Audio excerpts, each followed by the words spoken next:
please, don't try anything that you're about to see us do at home. Ever. On this way too drunk to drive episode, Adam and Jamie get sloshed for science. Woo! No, I usually don't let people do that. What is the best way to get sober in a hurry? And is the myth of beer goggles fact or fantasy? She's pretty darn cute. Then Cary, Grant, and Tori rebuild an ancient weapon of mass destruction. Watch out! They start with one fire arrow, then try launching 200 to see if the Watcha lives up to its legend. Who are the Mythbusters? Adam Savage and Jamie Heineman. Feel like I'm ready to go out clubbing. Between them, more than 30 years of special effects experience. Freedom! Joining them, Grant Imahara, Oh, you suck. Tori Belleci, Put your back into it. and Carrie Byron. Explosives and electricity. Woo! They don't just tell the myths, they put them to the test.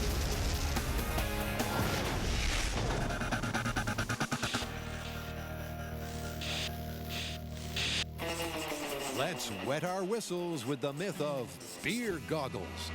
I'm feeling a little left out here. And I'm glad. What's going on? Beer goggles. Beer goggles? Beer goggles. It's been out there waiting for us the whole time, and for some reason we haven't tested it. The idea that alcohol has this magical property that will make people around you more attractive the more you drink. Actually, I feel like I've been testing this for over a decade. Yes, but that's anecdotally. We are going to test it scientifically. Great, more drinking on the job. Jamie knows that eventually this will turn ugly. They'll have to lose their inhibitions and maybe their lunch to test the truth of beer goggles. This seems to be a really subjective thing. We need to be objective if we're going to be scientific. How are we going to do that? Large sample size? That's exactly what I'm thinking. And I'm thinking that we rate photos. Specifically, we get a bunch of photos, us of women, you of men. We review a whole bunch and rate them when we're sober, and then we get drunk and re-rate those photos. And see if there's a difference. Exactly. But before we raise our glasses, let's meet the newest member of the team with a vital role to play. This is our new smartboard. Not only is it a really big, beautiful interface, but it's also interactive. Let me show you a couple tricks. Watch this. Ha, ha, ha. How about that, huh? Huh? You like that? It gets better. Check it out. Not only can I even do that, I can also diagram what's going to happen in real time. Now, I'm not going to go too much farther showing you the tricks this thing can do because we're about to use it a whole bunch in this very episode. The board's first job is to help Adam, still sober, rate the looks of 30 women from 1 to 10. Here we go. He's got just 5 seconds to score each photo. He can see the time tick down on the left of the screen. I gotta say, the exercise of giving a quick rating, it doesn't feel great. It's kind of an awful thing to have to do. Like I find myself resisting giving a 1 or a 2, but Yeah, but I got a 96. So the total possible score is potentially 300. Out of that, I gave a 96. The question from here on in will be, as I drink, will my overall score go up? now it's Carrie's turn to rate the chaps. Quite honestly, there are no supermodels on here. Oh, God, do I rate you on your hair?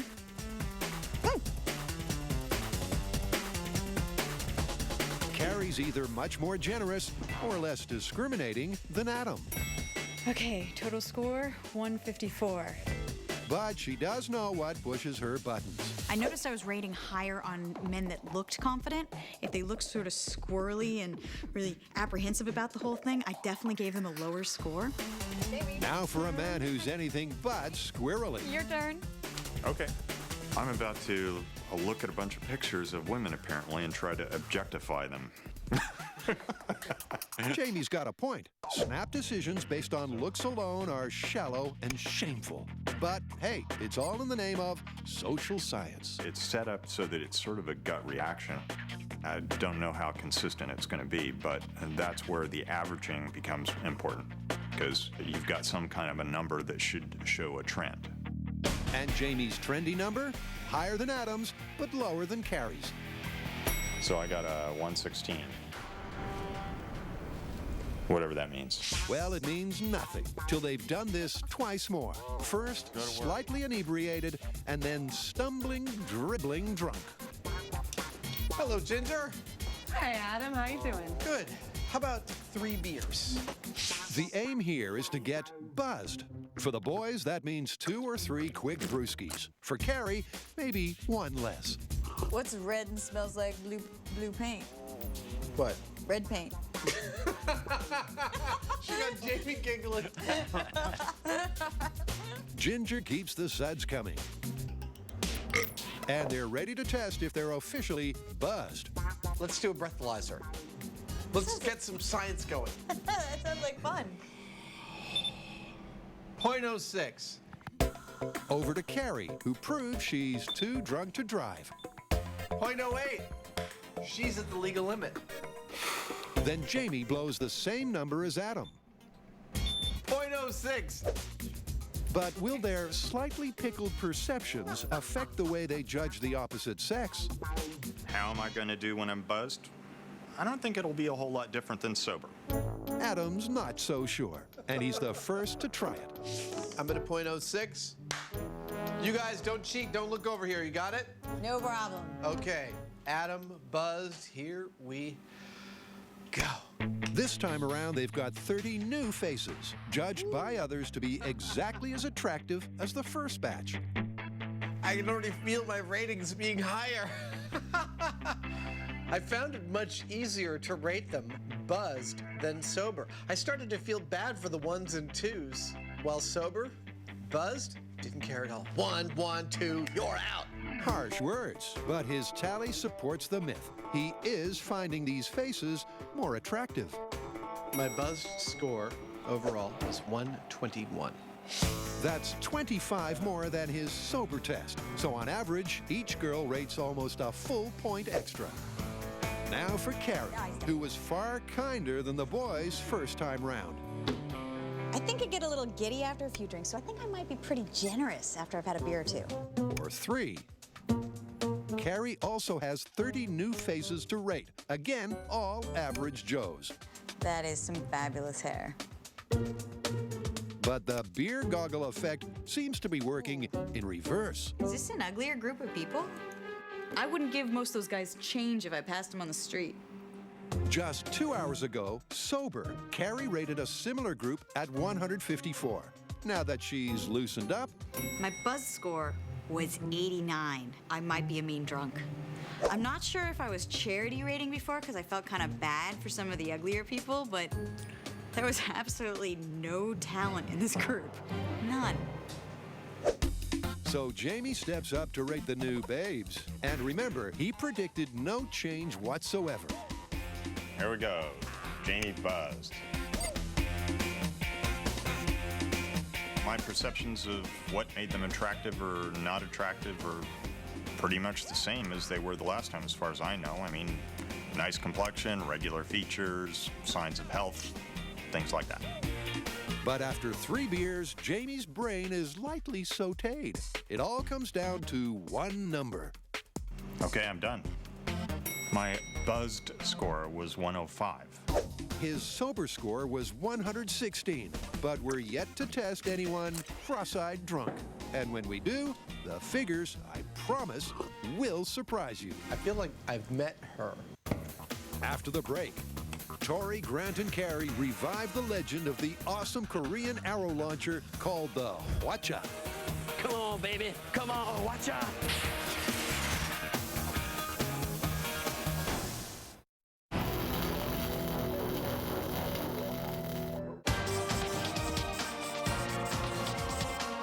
All right, you guys, this next myth is gonna be insane. What is it? That's it, the hwacha.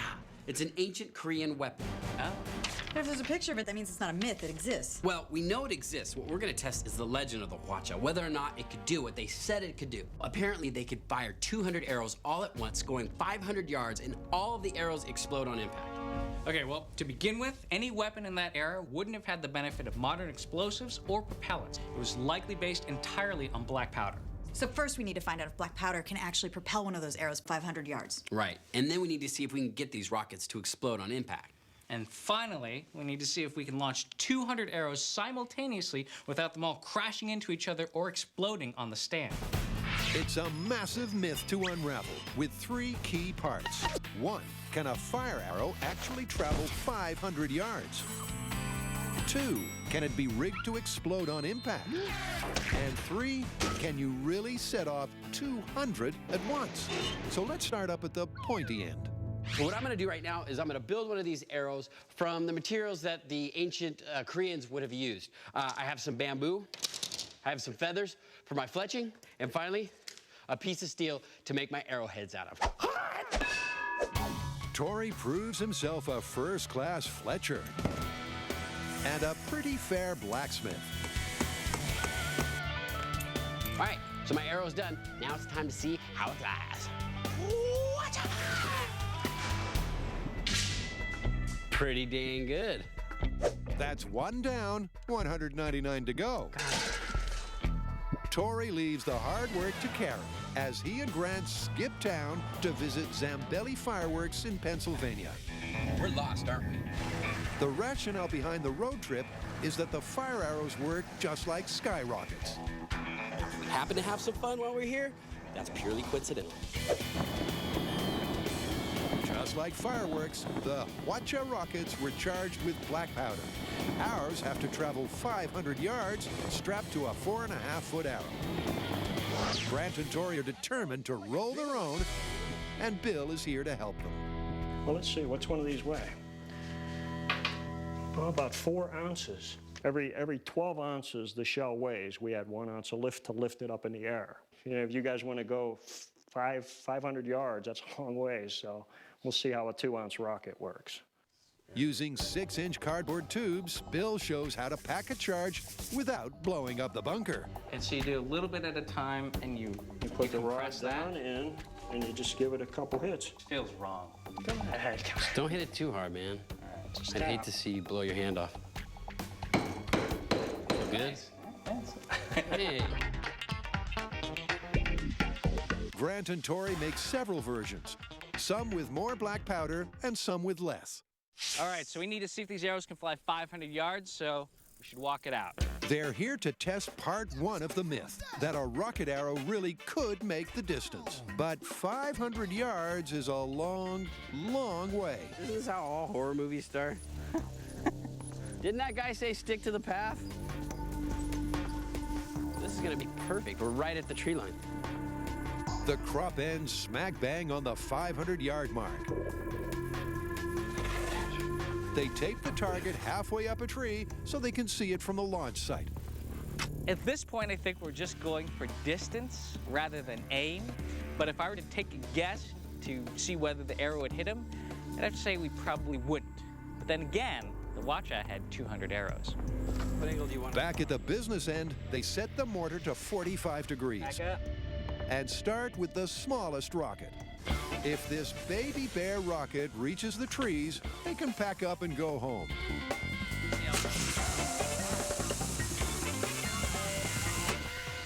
Yeah! Nice! It didn't really work. I'm gonna have to say it went about 0 yards. Not enough thrust. Yes. It does look a little embarrassing that, you know, this is our first rocket that we built and it doesn't even fly, but that just means this rocket's too small and the arrow's too heavy. So they try the mama bear charge.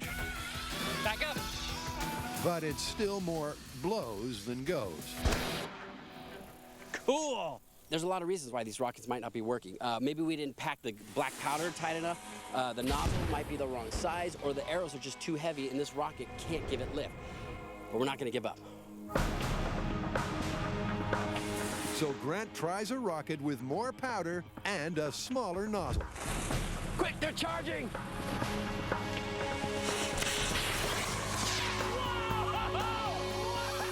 Oh, yes! That was nuts! Did you see it go spiral around? All right, I'm gonna see if I can go find that. Good luck.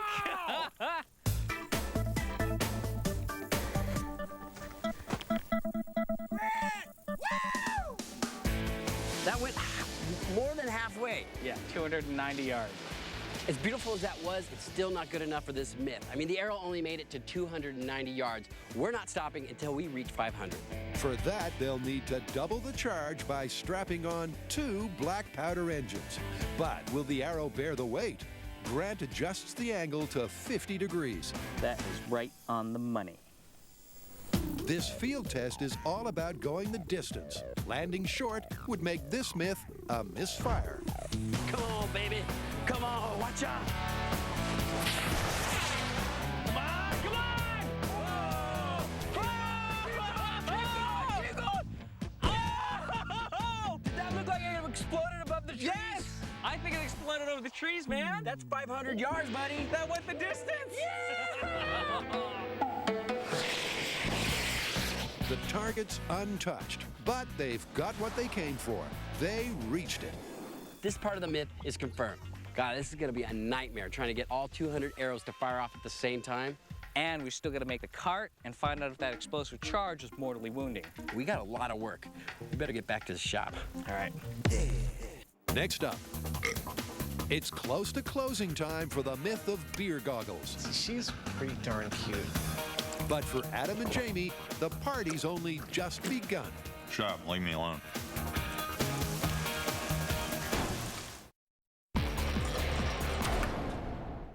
Adam, Jamie, and Carrie are risking their lives, that should read livers, to test the myth of beer goggles. This is the best day at work ever.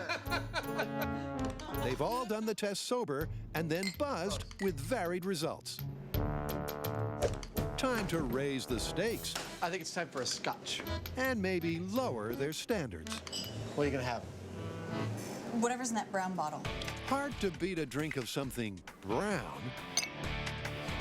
Carrie still has a lot to learn, like don't tease the wildlife.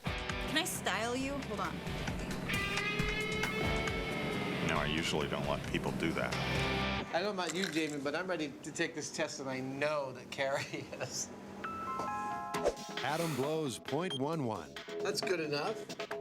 and Jamie .10. That works. So technically, they're both a bit wobbly. As for Carrie, .13. Dude, you are so ready for this test.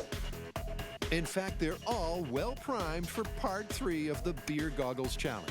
These last 30 faces are a random mix of those they've seen sober and buzzed. She's pretty darn cute. 8. She's very cute. I've met her. It seems like in each group there's a lot more cute chicks.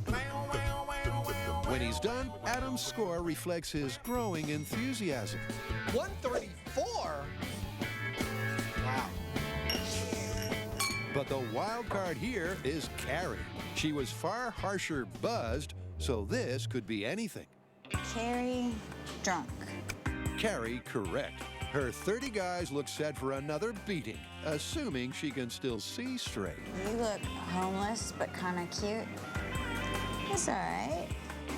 Even Carrie's surprised that the tide might be turning. When I was sober, I was definitely thinking that confident-looking people looked sort of attractive. And then as I was buzzed, they looked cocky. And then as I got drunker, I was sort of thinking that the people that were attractive were sort of the more vulnerable-looking people, sort of like the more sadder characters. They looked cuter. And that's why men will never, ever guess what a woman is thinking. Carrie's score is 153. I can't remember if that's higher or lower than either of my scores. That's a 64-point jump from last time. As for the man bent on putting reason back into romance, Jamie, drunk, start. Drunk, buzzed, sober, an apple's an apple and an orange is an orange. There we go. Drunk score 111. from stone cold sober to stinking drunk, Jamie's judgment varied by just 11 points. Basically what I'm saying is that I don't see that I'm subject to beer goggles. With 3 very different results, they'll make or break this myth by checking the numbers. I don't know about you two reprobates, but I don't feel in any condition to crunch any numbers. I think we ought to go home, drink a lot of water, sober up, and come back tomorrow. Did you say you were calling a taxi? Taxi, absolutely. Looks to me like we all had very different reactions to the alcohol. What do you two make out of it? I'll tell you what I see. If this myth were totally confirmed, all 3 of our graph lines would look like mine. A steady improvement in our assessment of the attractiveness of the opposite sex directly in proportion to the amount of alcohol we consumed. It definitely looks like I was way harsher when I was buzzed than when I was sober. And I look pretty consistent all in all. However, I'd like to point out that both of you showed improvement from being buzzed to being drunk. That result, combined with my steady improvement all along the line, tells me this one is easily plausible. Definitely plausible. Okay, plausible. Coming up, It's gonna be easier when it's got wheels on it. the deadly Hwacha takes shape. While Jamie and Adam totally lose the plot.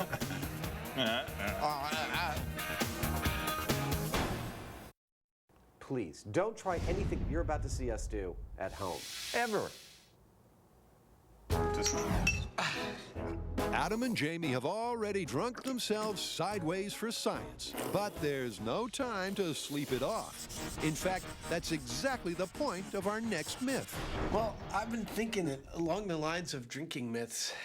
I have always wanted to do sobering up techniques, specifically because I've always wanted to see a high-speed shot of somebody getting smacked in the face.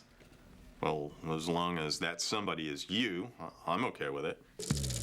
Almost since the invention of alcohol, people have been drinking too much and then finding for one reason or another that they needed to get sober quickly. And they have tried a myriad of techniques. Techniques like drinking a big cup of black coffee. Vigorous exercise. It's also supposed to work. Dunking your face in some ice water. That's also supposed to work. Also, your friends might be inclined to smack you in the face to sober you up. Of course, it all begins at the bar. And although we're going to test every one of these, we got to get drunk first. Buster, set me up. So the boys fall back off the wagon. So you in town for a long time, or are you here for the convention? Shut up, leave me alone.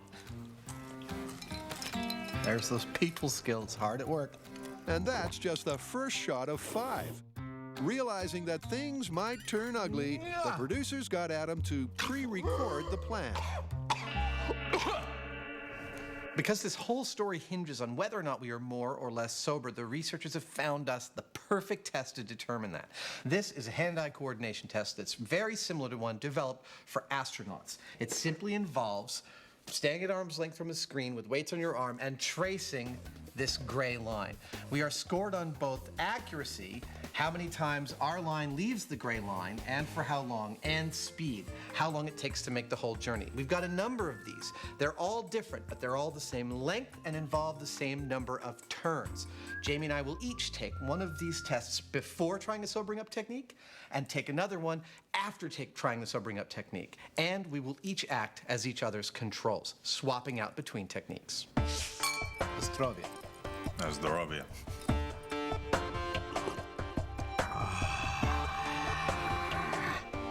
They'll need to stay consistently drunk to validate the cures. This is like taking medicine or something. It's not, it takes all the fun out of it. I know what you mean, brother.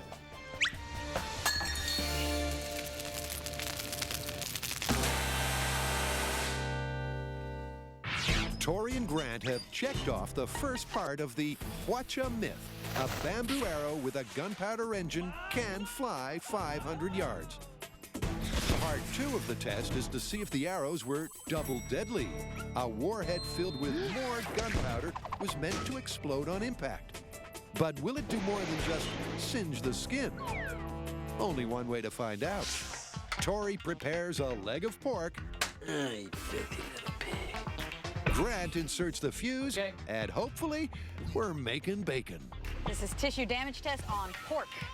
In 3, 2, 1.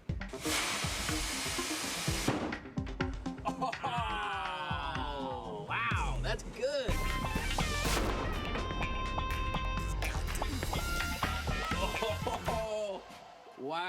look at that. More burning of flesh.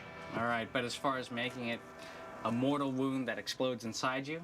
Yeah, the arrow itself is probably going to do more damage than the explosion. But we're testing for deadly injury, so it's worth rewrapping the warhead to push all that explosive energy forwards. That's a larger exploding arrow. I think the boys really were hoping for some sort of gore and mess, but what really happened is the energy took the path of least resistance. In 3, 2, 1.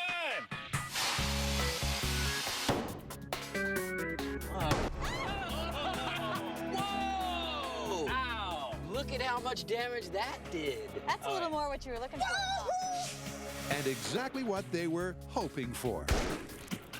This is the same amount of black powder as the test before. The only difference is how we contained it. Now, before we had a thin paper tube, the tube blew out and all the energy was being released. In this test, we sealed both ends of the container and had a small fuse going in. So all that energy that was being lost built up, and ba-boom! Big wound. That's 2/3 of the legend confirmed. The arrows can fly 500 yards, and they can cause serious additional damage when they explode on impact. To test part 3, whether 200 arrows really could fire together, they need to build their own replica hwacha. Tori gets stuck into the carpentry, while Grant carves a life-sized army of styrofoam soldiers, all fated to end their days as Korean cannon fodder. You know, since Tori told us about the hwacha, I've been doing a little bit of research about it. It turns out that the first one was made in 1409 during the Joseon dynasty by Korean scientists, but they say that one wasn't used in combat. Yeah, and by 1503, it had become such an effective weapon that in the Battle of Hangju, 3,000 Korean soldiers and 40 hwachas repelled over 30,000 Japanese troops. So they were outnumbered 10-1. Yeah. In fact, at that time, the hwacha had become a primary defensive strategy. They just lined the borders with them. That's cool. I hope ours can live up to that legacy. Tori's exceeded all expectations, building a near-perfect hwacha based on nothing more than photos. He adds a splash of timber stain and some old-timey wheels. And the wheels also act as an angle finder, so you can find the best angle for your trajectory. This is going to be awesome. Grant's army does not stand a chance. Still to come, This is scary. Adam and Jamie are forced to question the wisdom of testing while drinking. Whoa! Ah! Ah!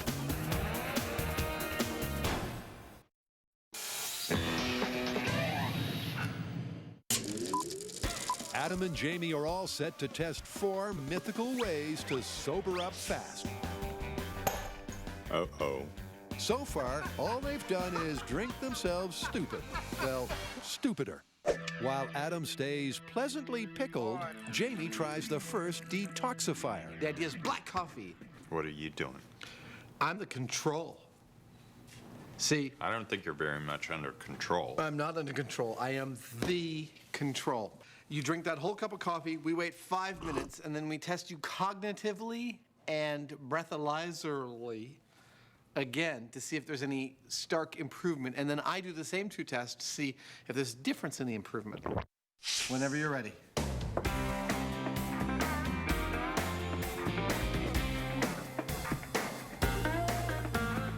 You're rapidly improving. I don't know what to make of that, but I don't feel like crunching any data while I'm drunk. Okay. And it's all about the data. Oh! Adam, who also blew .07, completes his non-coffee control test. 32! So it's back to the bar. Adam treats himself to a few cups of Joe, so he and Jamie are back on a kind of even keel. Here's mud in your eye. Oh, this is vile. Now for a much-needed spurt of spirits. On the assumption that the average adult male of our size processes, metabolizes, as you might say, 1 drink per hour, we are having a maintenance drink right now. It's about now we'd normally warn you about excessive drinking, but those 2 miserable mugs tell the story. This blows. Technique number 2 for sobering up is vigorous exercise. And Adam's the guinea pig. It's all a numbers game. And here's a few more to consider. Adam has to run this treadmill for 5 minutes at 6.5 miles per hour. This is scary. His blood alcohol is 0.09. Wow! I'm gonna have to concentrate on this. Adams hung a green screen for inspiration, but then realizes it won't work because he can't see it. Some decisions really are best made sober. 1 minute. Oh my God, I'm gonna die. Look, we picked a treadmill because it's compact. It makes it easy for us to film this thing. But now that I'm looking at it, I remember that it takes a fair amount of coordination just to stay on the damn thing. And Adam's drunk. What can I say? Even soused, the man's a prophet. Whoa! Ah! Oh! Okay, I'm totally cool.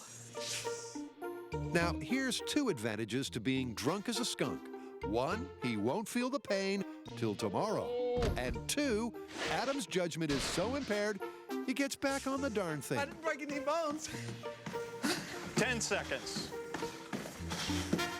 8, Did my watch break? 6, 5, 3, 2, 1. You're done. The good news for Adam's mom is that he's still breathing heavily. There's a lot of competition, but that might be the worst thing I've ever had to do on the show. Next up, the sober truth revealed as Adam takes a slap for science. Then a grand explosion not seen anywhere for more than half a millennium.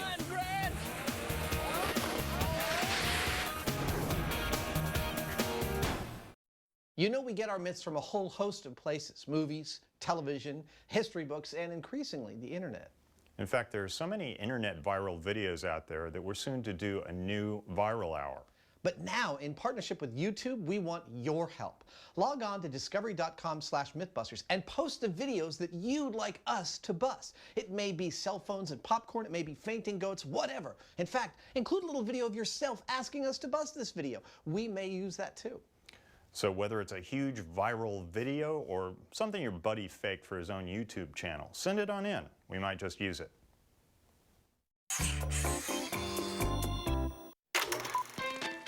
There comes a time when no one wants to be drunk. So Adam and Jamie take the 4-step plan to get sober in a hurry. So far, they've tried black coffee and vigorous exercise. Before and after each, they both took a coordination test. And we'll sift the numbers once they're done. I don't know what to make of that. But It's been unpleasant. Even painful. And now they're down to 2 mythical cures that should at least be mercifully brief. The first is a face-freezing dunk in ice water. Adam's the control, so Jamie gets his eyebrows iced. I think within the pantheon of sobering up techniques, cold water is in the shock to the system category. I guess just the same way it could, wake you up in the morning, it's supposed to snap you out of your drunkenness. Both the boys have blown .08, but it still takes guts to take the plunge. Oh, God. Take it, take it, take it! That's it! Yeah! Jamie's either dead or just enjoying himself. Wow, look at him. He's like a polar bear. He's like an aquatic mammal. You ready? That feels kind of good, actually. Here you go. I thought it was going to be painful, but I kind of liked it. As always, the boys run a post-cure test to collect the data. 23 seconds. Now for the fastest and nastiest myth of all. It's a simple technique that always seems to work in the movies. When I was thinking about sobering up techniques, I noticed in the movies, whenever someone's passed out drunk, somebody else goes, "Come on, man, wake up." Adam's feeling no pain, but that's about to change. Oh! Holy crap. Holy bleeping bleepity bleep. Can I do that again? That was kind of fun. No, that made my head ring. It definitely took my mind off feeling crappy and drunk. But I think that's the same effect that it's like if you feel hurt, you drink a little alcohol and you wouldn't care so much about being hurt. It's like the opposite effect. Here it comes. Oh, crap. Oh my God! Oh my God! It's like your whole head is rubber. That's the funniest thing I've ever seen. For the last time, the boys blow the bag and trace the graph.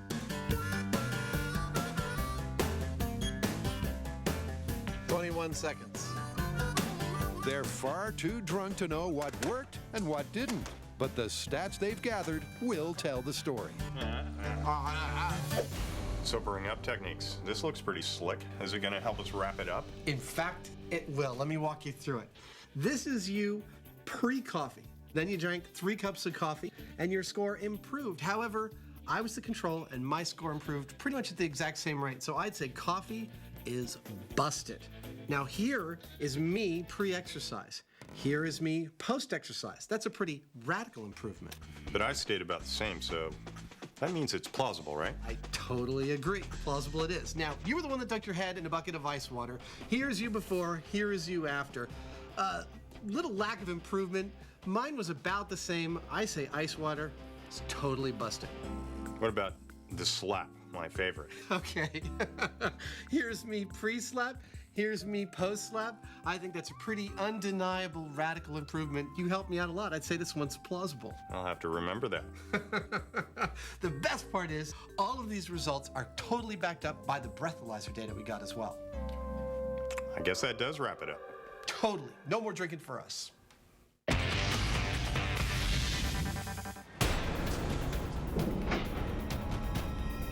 All famous conflicts have an equally famous battlefield: Gettysburg, Guadalcanal, and in this case, the Tykert Quarry. This is it. Tykert aggregates. Do they have any idea what we're gonna do today? No. No one doubts the existence of this medieval Korean arrow launcher, but many doubt its capabilities. We've surprised ourselves by proving these rocket arrows could fly 500 yards, then explode on impact. Whoa! Ow! Now, to see if they can all launch together to devastate Grant's grunts. Drafted. It's a good thing you got a light infantry. Oh, how long you been saving that one? Not long enough. Now all 200 arrows need to be charged, and it's safety first. We're starting to build our rockets and attaching our explosive heads. But just like Zambelli's, we're separating our stations. So if one of us goes up, we don't take all the rest out with them.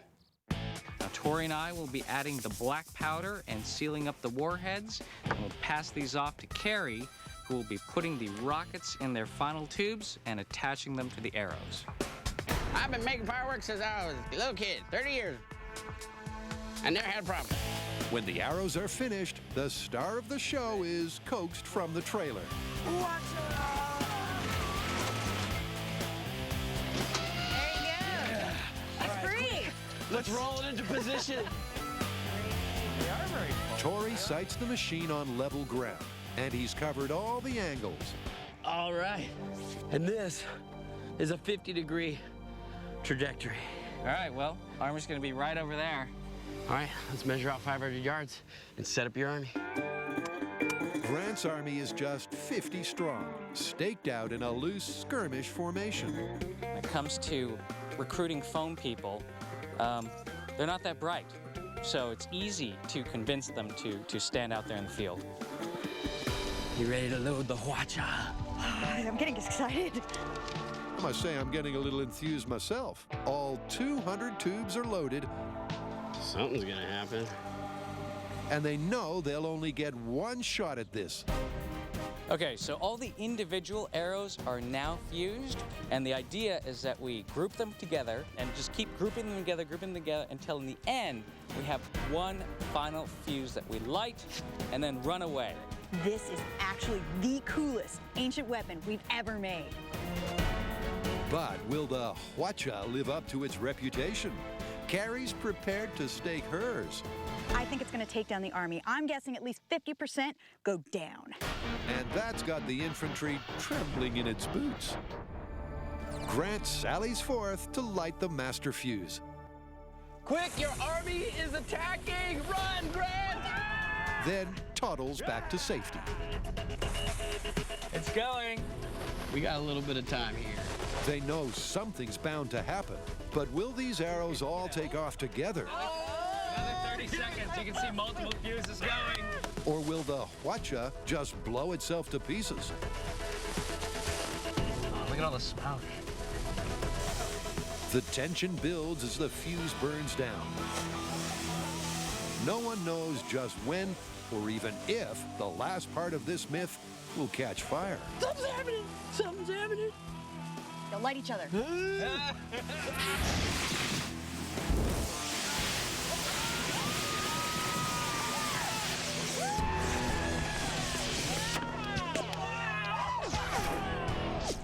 It's the launch of a lifetime. A spectacle not seen by man nor beast in 500 years. And every arrow but one took flight. That was fantastic. Just seeing all the rockets come out of the watch at once, beautiful thing. Seeing that would be terrifying. Absolutely terrifying. Oh, hey, look. That's the one that went short.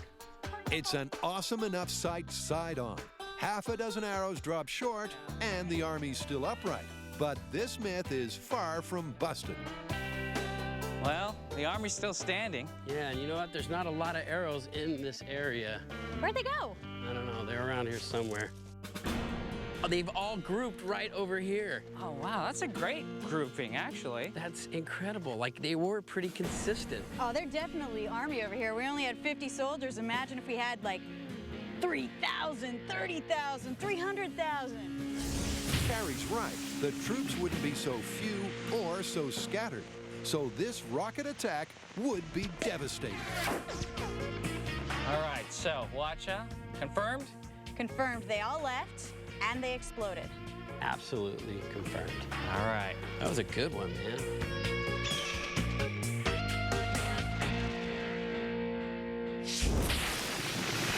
The watch-out worked on many levels, but most of all, it was frightening. All of those arrows flying into the air, on fire and exploding, would definitely make me turn around and run.